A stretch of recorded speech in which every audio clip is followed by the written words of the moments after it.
তো এই যে আমি পুজো দিয়েছি আজকে বাবাকে, বাতাসা, কাঁঠাল, আম এইগুলো দিয়ে দিয়েছি বাবাকে পূজা।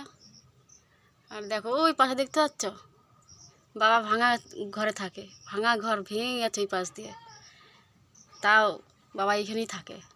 বাবা যেদিন ঘর দুয়ার বানাবে সেদিনই হবে। ওই পাশে জানলা বেরিয়ে গেছে ভেঙে চুরে, পাটকাঠি দিয়েছিল, পাটকাঠিতে ভেঙে চুরে ওদিক দিয়ে হয়ে গেছে।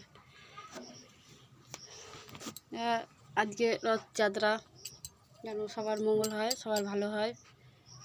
আর এখন আমি আরতি করব, পুজো করা হয়ে গেছে। এই যে দেখছো ডমরু, এই ডমরুটা আমার ছেলে তারকেশ্বর থেকে নিয়ে এসছে। আর ওইটাও নিয়ে এসছে, ওই যে ছোটো বড় বাবার কাছে, ওইটাও ও নিয়ে এসছে তারকেশ্বর থেকে। এই ডমরুটা এবার তারকেশ্বর গেল, এটা নিয়ে এসছে, এইটা দিয়ে আরতি করব এবার।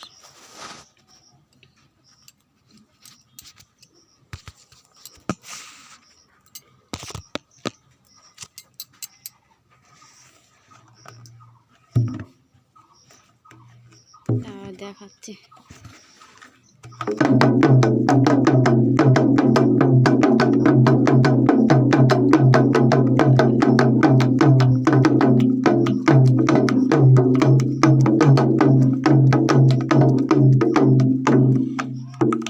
বাবার সবই তার ইচ্ছা, ইচ্ছা ছাড়া কিচ্ছু হয় না।